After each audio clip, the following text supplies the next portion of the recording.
எங்கெங்கே பேசணுமோ அங்கே தான் பேசணும், வேறு யாருக்கும் நான் வெளியிட மாட்டேன்னு உறுதி சொல்லிட்டாங்க.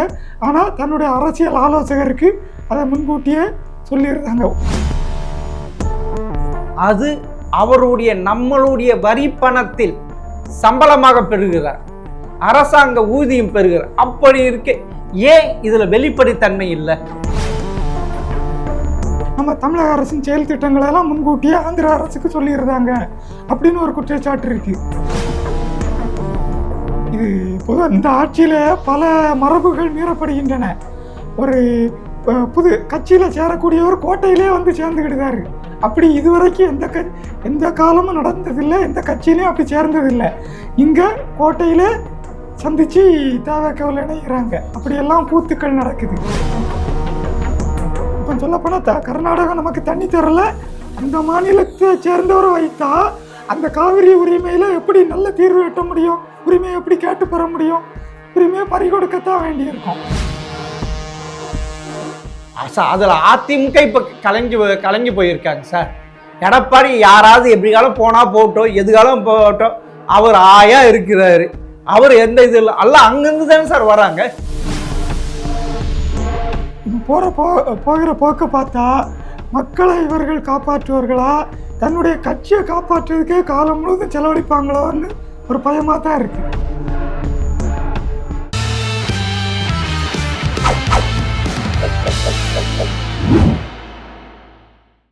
ஜெம் டிவி நேயர்களுக்கு வணக்கம்.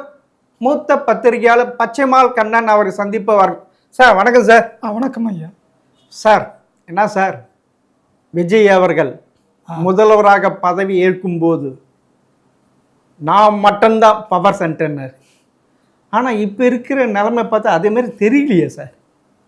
திமுகவுடைய கிச்சன் கேபினெட்டை விட ஸ்டாலினை விட இங்கே மோசமாக இருக்கும் போல இருக்கு சார். எல்லாம் நண்பர்களாக தானே இருக்கிறாங்க.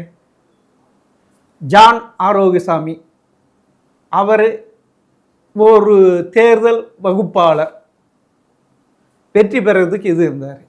இந்த விஷ்ணு ரெட்டி இவங்க ரெண்டு பேரும்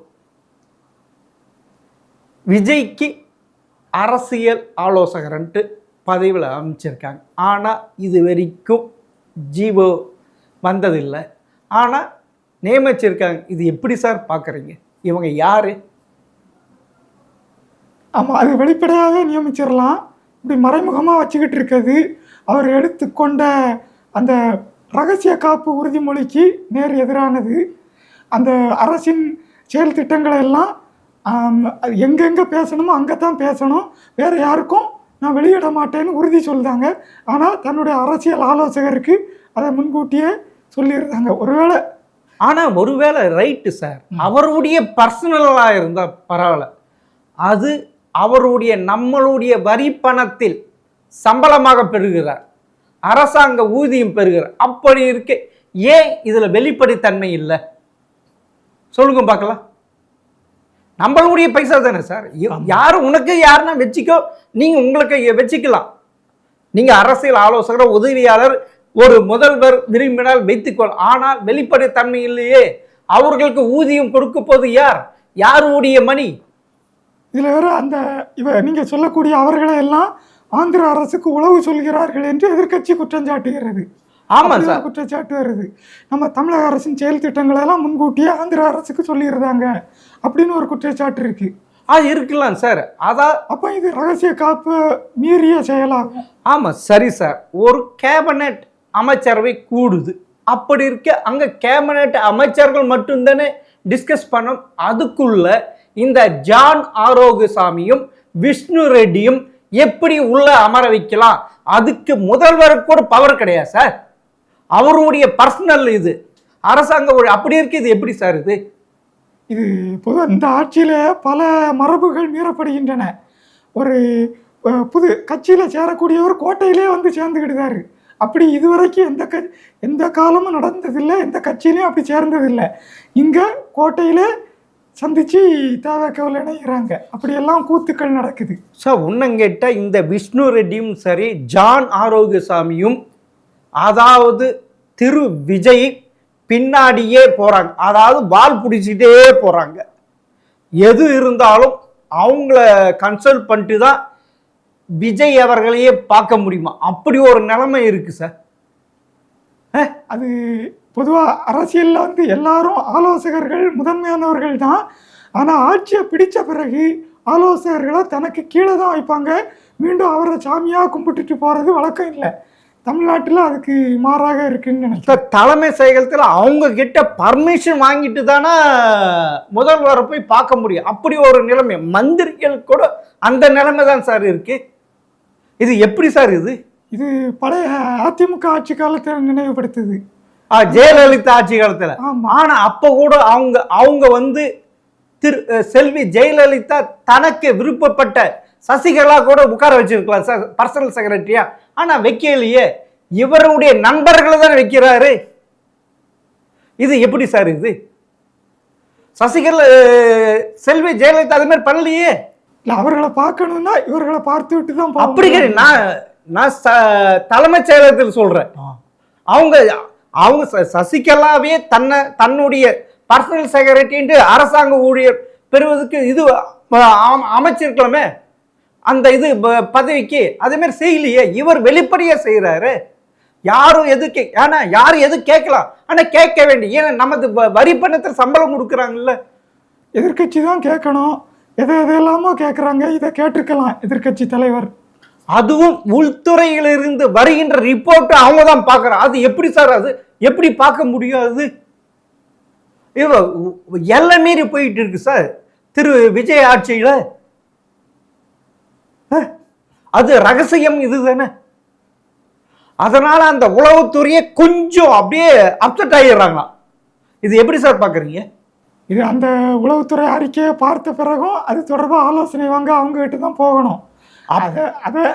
நேரடியா அவங்க கிட்ட போகுது. எப்படி போலாம் சார்? யாரு கொடுத்தது? அந்த பவர் யாரு கொடுத்தது? மக்கள் தான் கொடுத்துருக்கோம். மக்களுக்கு நம்ம கொடுத்துருக்கோம்.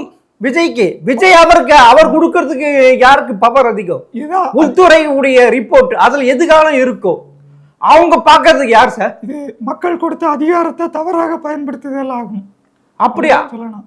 உணங்கட்ட டெல்லி சிறப்பு பிரதிநிதி இதுவரைக்கும் இந்த தமிழகம் கண்டிடாத தனக்கு சினிமா ப்ரொடியூசரா இருந்தவரை ஒருத்தர் போய் உட்கார வச்சிருக்க. டெல்லி சிறப்பு பிரதிநிதி யார் சார்? எதுக்கு? மாநிலத்துக்கும் மத்திய அரசுக்கும் இணக்கமாக சில வேண்டிய வேலைகளை மூவ் பண்றதுக்கு. இதெல்லாம் சிஎம் டெல்லி வந்த முக்கியமான இது. அவருக்கு ஒண்ணுமே தெரியாது சார். Cinema producer sir. மத்திய மாநில அரசு உறவுகளை பற்றி தெரிஞ்சிருக்கணும். ஆமா சார். அண்டை மாநில சிக்கல்களை எப்படி தீர்க்குதுன்னு தெரியணும்.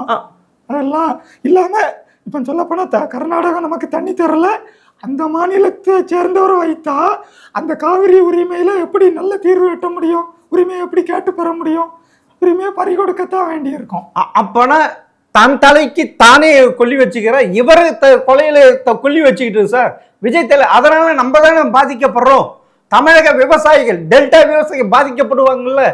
அதாவது காவேரி ஆணையம் இந்த ஜூலை மாசத்துக்கான விடுவிக்க வேண்டிய தண்ணி விடுவிக்கல சார். 41 சிஎம் இது சார் விடுவிக்கல இது வரைக்கும். இவர் போய் கேட்டுருவாரா? அதுக்கான ஃபைல்லாம் மூவ் பண்ணிடுவாரா? ஒரு கர்நாடகத்தை சேர்ந்த எப்படி இருந்தாலும் தன் சொந்த மாநிலம் தான் சொந்த மண்ணு தான் நினைப்பாரு. ஆமா, அது மட்டும் இல்லை ஐயா. இந்த தடவை இது காவிரி உரிமைக்கு பெங்களூர்ல சென்று பேச்சு நடத்தாதது அது ஒரு புறம். கர்நாடகத்துக்கு போய் கொல்லூர் மூகாம்பிகை கோயிலில் கும்பிடுதாரு. என்னைக்கு தண்ணி திறக்கணுமோ அதே நாளில், வேற நாளில் போனா, அதாவது ஜூன் 12ஆம் தேதியே இந்த பேச்சு நடத்த பெங்களூருக்கு போவதுக்கு மாறாக அவர் கொல்லூர் மூகாம்பிகை கோவிலுக்கு கும்பிட போறாரு. இன்னொன்று, தமிழ்நாட்டின் நீர்வளத்துறை அமைச்சர் இதுவரைக்கு ஒவ்வொரு அமைச்சர்களும் அந்தந்த துறைக்கு ஆய்வு செய்ய போறாங்க. இவர் தமிழ்நாட்டில் மிகப்பெரிய நீர்ப்பாசனத்தையுடைய காவிரி வடிநில பகுதிக்கு இன்னும் போகவே இல்லை.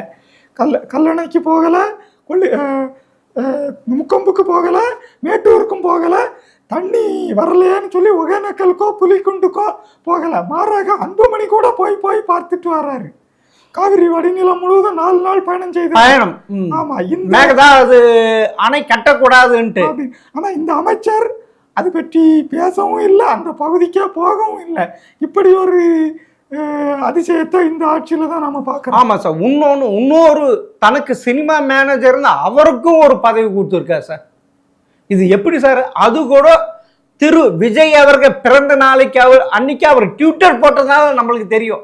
அது கூட தெரிஞ்சிருக்கா சார். இது ஏன் சார் இப்படி இருக்கு இந்த அரசாங்கம்? இவங்க எதுக்கு மக்கள் இவங்க 2 மலை முடுங்கி மழாக தேவனை தோக்கடிச்சு இவங்களுக்கு வாக்களிச்சாங்க? ஏன் இவர் ஊழல் செய்யாமல் நேர்மையாக ஆட்சி தருவார்ன்ட்டு தானே மக்கள் வாக்களிச்சாங்க. முன்னங்கட்ட யாரு எம்எல்ஏ, தன் தொகுதி எம்எல்ஏ யாரு, டிவிக்கு இதுன்னு எதுவுமே தெரியாது சார். அப்படி இருக்கு அவர் பார்த்து தானே வாக்களிச்சாங்க. ஆனா இவர் நடந்துகிறத பார்த்தா அதுமாரி தெரியலையே சார். 234 தொகுதியிலையும் விஜய் தான் போட்டியிடுகிறார்னு நினைச்சு நீங்க வாக்களிங்கன்னு அவர் சொன்னாரு. அதை மக்கள் ஏற்றுக்கிட்டு அதே போல வாக்களிச்சாங்க. பேரு, ஊரு, சாதி எதையும் பார்க்காம ஒவ்வொரு உறுப்பினருக்கும் வாக்களிச்சாங்க. ஆனா இப்போ பார்த்தா மாறாக நடக்குது. அதாவது அப்பனா மக்கள் இவருக்கு வாக்களிச்ச இவருக்கும் பதவி மேல ஆசை வந்துருச்சா? பதவி ஆசை வந்துருச்சா? அதாவது தொட்டாலும் செய்தாலும் தொட்டாலும் செய்ய மாட்டேன் ஏதோ ஒரு டயலாக் பேசினார் இல்ல. நாங்க யாரும் பணத்தை தொட மாட்டோம், அப்படி தொடவும் முடியாது, தொட்டவரை விட மாட்டோம். ஆனா கடைசிகளா பார்த்தா குட்கா விஜய் பாஸ்கர் வெளிப்படையாவே தெரியும். சிபிஐ கேஸ்ல நல்லா தெரியும். அந்த மாதவராவ் குட்கா வித்தவர் டைரியில எழுதி இருந்தாரு யாராருக்கு எவ்வளவு மாதம் கொடுத்து. அதுவும் விஜய் பாஸ்கர் அவர்கள் எடப்பாடி ஆட்சியின் போது சுகாதாரத்துறை அமைச்சர். அப்படி இருக்க குட்காவை விற்க கூடாது, இது ஆகும் மக்களுக்கு. அதனால்தான் அவங்க தலைவர் ஜெயலலிதா 2013 தடை போட்டாங்க சார். அப்படி இருக்க அது எப்படி சார்? இது தெரிஞ்ச சைக்கிள். இது மக்கள் எதுவுமே ஒன்றும் தெரியாது நினைச்சிட்டு இருக்காங்க தமிழக மக்கள். தீய சக்தி எல்லாம் இங்க சேர்ந்ததும் தூய சக்தியா மாறிடும்னு அவர் நினைக்கிறாரு. அப்படியே மாறுறாரா சார்? இல்ல, தூய சக்தி வந்ததும் இதுவுமே அந்த தீய சக்தி இதுவும் தீய சக்தியா மாறவும் ஒரு வாய்ப்பு இருக்கு. அது அவருக்கு தெரியல. ஆனா தெரியல, ரைட் சார். இப்ப அந்த குட்கா கேஸ்ல 12 வாரத்துக்குள்ள முடிக்கணும்னு ஹைகோர்ட் சொல்லியிருக்கு சார். எம்பி எம்எல்ஏ வழக்கு விசாரணை செய்ய அந்த நீதிமன்றத்துக்கு ஆணை பிரிச்சு இருக்கு சார். இப்படி இது இருந்தா எப்படி சார்? இவர் மேலதான் கரைப்படும். அது மாநில ஊழல் கண்காணிப்பு துறை தான் அந்த நடவடிக்கையை விசாரிச்சு கொண்டு போய் நிறுத்தணும். அப்படிதான். அப்பனா இவங்க சரி சார். சிபிஐ ஒரு பக்கம் இருக்கு, இடி ஒரு இது இருக்கு, வருமானத்தை அதிகமா எத்தின்னு. ஆனா இன்னொரு விஜய் பாஸ்கர் மேலையும் அப்படிதான் இருக்கு. ஆனா இவர் தான் மெயின். இது அப்படி இருக்கு, எப்படி சேர்க்கலாம்? இது எவ்வளவு பெரிய இது கூட தெரியாது. பதவி ஆசைக்கோசரம் இப்படியெல்லாம் செய்யலாம் இல்ல? பதவி ஆசை, இவருக்கு பதவி கிடைச்சிட்டு அவர்கள் பதவி ஆசைக்காக வர்றாங்க, ஆனால் சேர்த்துக்கிட்டுதாரு. சார் இவருக்கு நிலையானது இல்லைல்ல. எப்ப வித்ரா பண்ணிடுவாங்கன்னு பயப்படுறது தானே அதிமுக எம்எல்ஏ ராஜினாமா சேர்ந்து கட்சியில சேர்த்துக்கிறாரு. இடைத்தேர்தல் வந்தா அதை நிக்க வச்சு ஜெயிச்சு நம்ம அப்படியே கொஞ்சம் கொஞ்சமா 118 கிட்ட போயிடலான்ட்டு அந்த கால்குலேஷன் தானே சார் போடுறாரு இவரு. இப்பவுமே 118 இருக்குது இல்ல? எங்க சார் இருக்கு? இவருக்கு தனிப்பட்ட முறையில 108 வின் பண்ணாரு. அதுல 2 தொகுதி இருந்த, ஒரு தொகுதி போயிடுச்சு, 107. அதுல இன்னொன்னு சபாநாயகர் அவருக்கு நடுநிலை, அதுவும் போய் அப்புறம் 106 தானே. காங்கிரஸ் 5. ஆமா அவங்க சார். இவர் தனிப்பட்ட முறையில தன்னுடைய எம்எல்ஏ எண்ணிக்கை கூட்டினா அந்த 118 கிட்ட போனா கொஞ்சம் தைரியமா இருக்கலன்ட்டு, அதனால தானே அவர் இப்படி எல்லாம் பண்றாரு. இந்த அதிசயம் இப்பதானே நடக்குதுன்றாங்க. எனக்கு பார்த்தா அவர் தைரியமா தான் இருக்காரு. அவர் எப்போ நம்ம ஆட்களை தூக்குவாங்கன்னு எதிர்கட்சிகள் கலங்கி போயிருக்காங்க. அதுல அதிமுக இப்ப கலங்கி போயிருக்காங்க சார். எடப்பாடி யாராவது எப்படிகாலும் போனா போட்டோம், எதுகாலம் போட்டோம், அவர் ஆயா இருக்கிறாரு. அவர் எந்த இது இல்லை, எல்லாம் அங்கிருந்து தானே சார் வராங்க. திமுகவில் இருந்து தூக்க போறாங்கன்னு பேச்சு இருக்கு சார். திமுகவில் தூக்க வரும் பேச்சு சார். நீங்க என்ன சார் தலைகீழ போயிட்டீங்க? ராதாகிருஷ்ணன், அனிதா ராதாகிருஷ்ணன் சொன்னாரு, என்ன பதவி விலக சொல்லி தன்னுடைய கட்சியில சேர சொல்லி கட்டாயப்படுத்துதாங்க, அது காவல்துறையினர் நெருக்கடி கொடுக்காங்கன்னு ஒரு குற்றச்சாட்டு சொன்னாரு சார். உண்மையிலே திமுக தான், அதாவது தாவேக்கா எம்எல்ஏக்கள் விலை பேசுகிறார். ஊத்தங்கரை எம்எல்ஏ இளையராஜா, ஸ்ரீவைகுண்டம் தாவேக்கா எம்எல்ஏ சரவணன் அப்படிதானே சொல்லியிருக்காங்க. சரி, அந்த அந்த எம்எல்ஏ சொன்ன குற்றச்சாட்டுல வழக்கு பதிவு செய்து 3 பேரை பிடிச்சாங்க. 9 பேர் சார். 9 பேரை பிடிச்சிட்டாங்க. அனிதா ராதாகிருஷ்ணன் சொன்ன குற்றச்சாட்டுல இன்னும் ஒன்றும் அது நம்பிக்கை மாதிரி தெரியலையே. அவரா சொல்லிக்கிறாரு, அவரா இது பண்ணிக்கிறாரு. அவர் என்ன உத்தம புத்தி இருக்கா? அப்படியே தானே நீங்க சொல்லுங்க பார்க்கலாம். எம்எல்ஏவும் அதே போல தானே கேட்பாங்க. இல்ல, அவங்க இது இருக்குதுனால தான், ஏதோ ஒரு இது இருக்குதுனால தானே 9 பேரும் அரெஸ்ட் பண்ணி உள்ள போட்டு இருக்காங்க. இவங்க எங்கேயோ ஒரு ஹோட்டல்ல கூடி கொலாவி இது பேசியிருக்கான்னு சொல்றாங்க. இந்த திமுக இப்படியா ஸ்டாலின் அவர்கள் இவ்வளவு மோசமாக இறங்குவார்? இல்ல அவருக்கு தெரியாம இது நடக்குதா? இல்ல திரு உதயநிதி, திரு சபரீசன் மிகப்பெரிய நிறுவனம் இத மாதிரி ஒரு இது பண்றாங்களா? போகிற போக்க பார்த்தா மக்களை இவர்கள் காப்பாற்றுவார்களா, தன்னுடைய கட்சியை காப்பாற்றுறதுக்கே காலம் முழுவதும் செலவழிப்பாங்களோன்னு ஒரு பயமா தான் இருக்கு. அப்படியா சார்? இது இல்ல. சரி சார், அப்பனா சரி சார். இந்த எம்எல்ஏக்கள், தாவேக்கா எம்எல்ஏக்கள் விலை பேசுவது முன்னாள் அமைச்சர் திமுகவின் தியாகி செந்தில் பாலாஜி இது இருக்கார், அவருடைய தம்பி இருக்கு. எதுக்கு சார் ஓடி ஒளியணும்? சொல்லுங்க சார், எதுக்கு சார் ஓடி ஒளியணும்? தைரியம் தான் நிக்க வேண்டியது தானே? நீங்க சொல்றீங்களே, தைரியம் தான் நிக்க வேண்டியது தானே? அதுவும் லுக் அவுட் நோட்டீஸ் கொடுத்துருக்காங்க சார். எவ்வளவு பெரிய இது சார்? இது அவ்வளவு பெரிய கிரிமினல் இதுவா? எனக்கு தெரிஞ்சு திமுக ஆட்களை விலை பேசக்கு அவர்களை பிடிக்கும் போது இதே போல அதிமுகவினரை விலை பேசியதற்காக தேவகாவிலையும் ஆட்களை பிடிக்கணும்ல. அப்படியா? ஆமா. ஓ ஓ இப்ப எதுக்கு சார் நீங்க சொல்றீங்க? ஓகே, தாவேக்கா எம்எல்ஏக்கள் விலை பேசுவதற்கு 180 கோடி வரைக்கும் ஒதுக்கி இருக்காரு. ஊத்தங்கரை எம்எல்ஏ இளையராஜாவுக்கு 35 கோடி தரேன்னு சொல்லியிருக்காரு. ஸ்ரீவைகுண்டம் எம்எல்ஏ சரவணுக்கு 50 கோடி 100 கோடி தரேன்னு சொல்லியிருக்காங்க. இது எப்படி சார்? இது சரி, தருகிறேன்னு சொன்னாரு. இது வரைக்கும் யாரையும் பிடிக்கல. ஆனா அதிமுகவில் இதுவரைக்கும் 6 பேர் பதவியே விலகிட்டாங்க. ஆமாம் சார், பதவி தான் விலகி இருக்காங்க. அது நீங்க சொல்றீங்களே, இப்ப கவர்னரிடம் பாஜக, திமுக, அதிமுக இவங்கெல்லாம் போய் மனு கொடுத்துருக்காங்களா கவர்னர் கிட்ட? இது குதிரை பேரம் நடந்திருக்கு, இது மேல கவர்னர் நடவடிக்கை எடுக்க முடியுமா? பதவி ஏற்று 20 நாளைக்குள்ளேயே பதவி விலக வேண்டிய நிலை அவங்களுக்கு என்ன வந்தது? உடல்நிலை சரியில்லையா, மனநிலை சரியில்லையா, உடல் இயங்காம போயிட்டா, மனநிலை பிறழ்ந்து போச்சா, என்ன ஆயிட்டு? அல்லது வாழ்வதற்கான வாழ்வுரிமைக்கான சாப்பாட்டுக்கு வழி இல்லையா? எதற்காக அவர்கள் பதவி விலகுகிறார்கள் என்று அந்த பதவி விலகல்ல எழுதி கொடுக்கணும் இல்லையா? ஆமாம் சார், பதவி விலக அவங்களுக்கு விருப்பப்படல, எதுவும் இல்லை. நான் இருக்கு சார்ந்த கட்சி எனக்கு சரியில்லை எது அப்படி இருக்கப்ப இது எங்க சார் குதிரை பேரம் வருது? நீங்க சொல்லுங்க பார்க்கலாம். இவங்க தானாகவே ராஜினாமா செய்ய அப்படிதான் எடுத்துக்க முடியும்.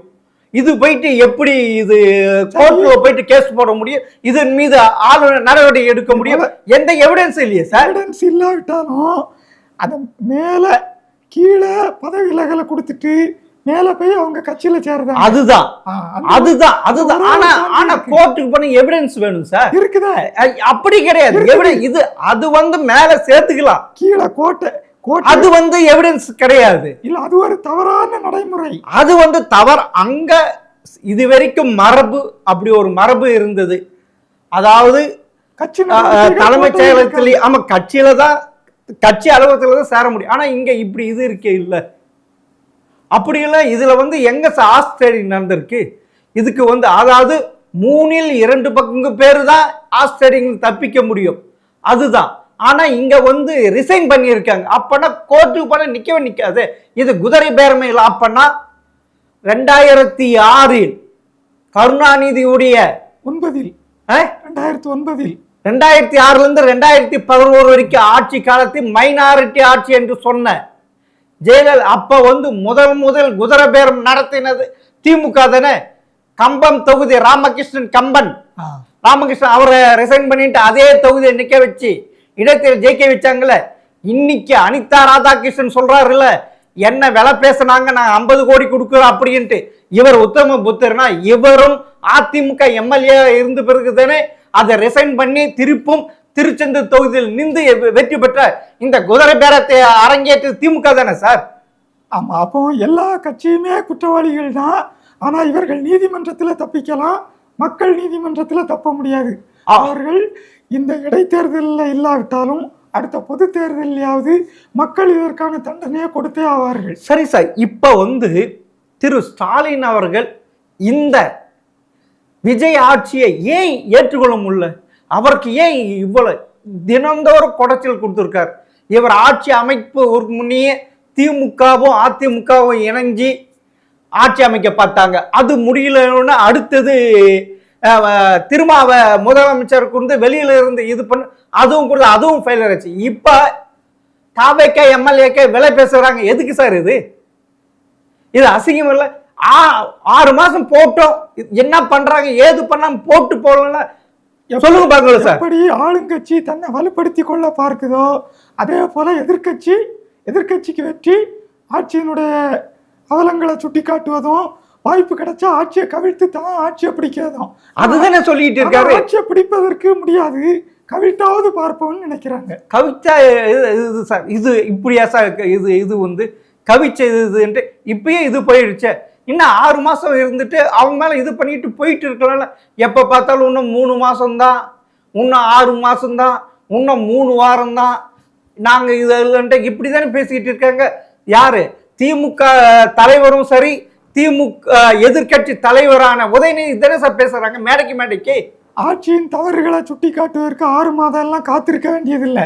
இது இன்றைக்கு தவறுன்னா இன்றைக்கே சுட்டி காட்டு இல்ல. தவறு அது தவறு, ரைட்டு. ஆனா அனிமன் பீரியட் ஒண்ணு சொன்னார் இல்ல, அதெல்லாம் கொடுக்க வேண்டியதே இல்ல. காமராஜ் அவர்கள் கொடுக்க வேண்டியதே இல்லை.